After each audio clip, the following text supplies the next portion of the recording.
Good morning, ladies and gentlemen. You have the right to remain well entertained. What is the strangest mystery that is still unsolved? An unknown group of people broke into an FBI building, and no one has found out who they are. But the best part of the story is, they did it by leaving a sticky note that said "Do not lock the door tonight," and it worked. This is my favorite weird and barely known one. Back in 2013, an unknown group assaulted a power substation in California. By all appearances it was pretty sophisticated, scouted firing positions, all casings wiped of prints, they targeted transformers so they'd take time to overheat before triggering any alarms, also knew exactly when the police would arrive. No suspect or motive to this day, they also cut some fiber optic cables in a vault nearby. Conspiracy types think it was a dry run by Russia or possibly China to see how effective an attack like that might be. Who was Perseus? From 1943 to 1946, the Soviet Union had a high-level spy in the Manhattan Project.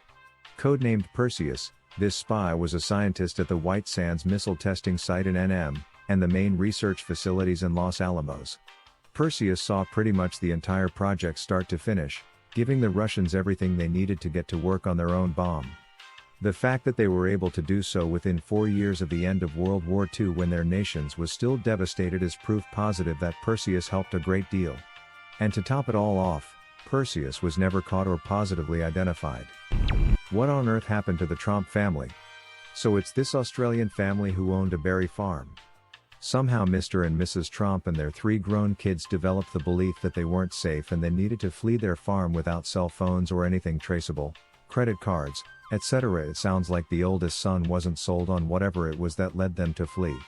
He brought his phone, but eventually it got tossed from the car.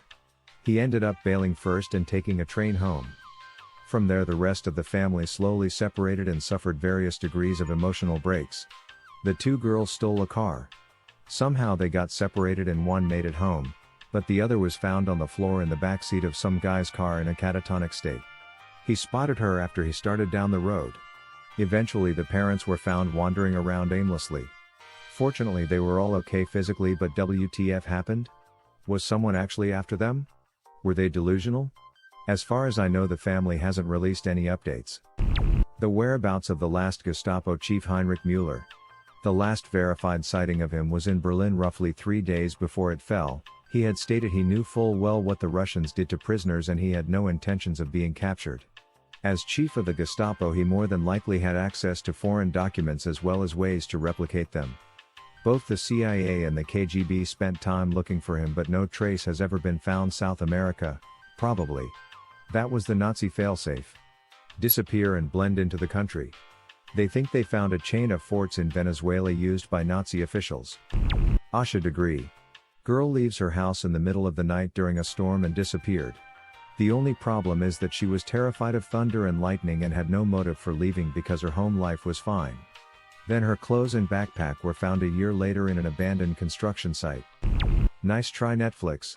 You have to find interesting unsolved mysteries yourself. Nah man, we're an agency.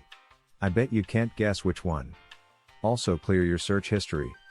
The suicide of Ellen Greenberg. 27 stab wounds in different areas of the body. Honestly, that's unreal. I'm glad the parents fought it.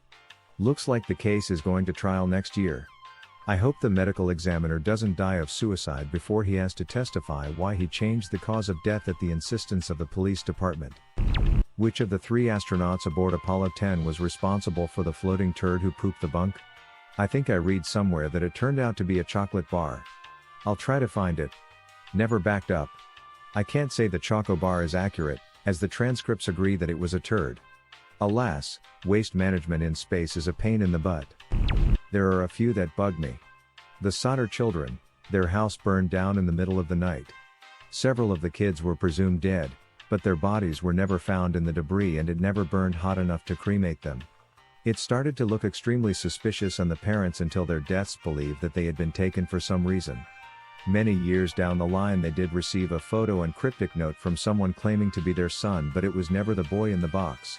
A deceased little boy, found beaten, recently shaved of his hair and abandoned in the box for a bassinet that he was way too old for.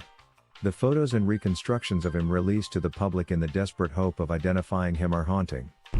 The St. Louis Jane Doe, a little girl found in an abandoned house, decapitated and bound at the hands. They have no dental records or facial reconstruction to go from. The case has led nowhere, she's just nameless, lost to time. Tri-State Crematory. A devastating case of a man called back from his college football career to take over his father's business when the father fell ill.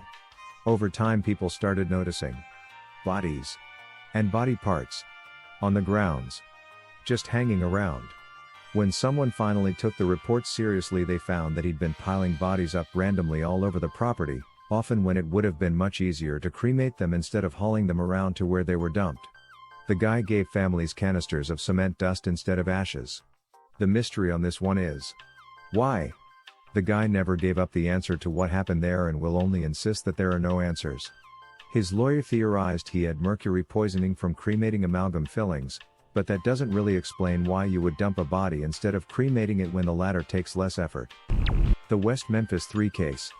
All of the satanic panic mess obscured so much that will probably go unanswered now. A bloody man covered in mud stumbled into a Bojangles the night those little boys went missing. Cops barely investigated that incident and lost the blood evidence they did collect regarding it. What was going on with John Mark Byers and Terry Hobbs, 2 dads of 2 of those kids, both turning up with evidence and acting it different? Where the ever-loving crap or all the severed human feet coming from? Lars Middank. A German tourist on vacation in Bulgaria, he got into a fight and the medical complications kept him from going home on a flight with his friends. Staying behind, it looks like his mental state unraveled completely over the course of a few days, increasing paranoia eventually culminating in his complete disappearance into a field of sunflowers. What would have been your answer or question? Leave it in the comments below.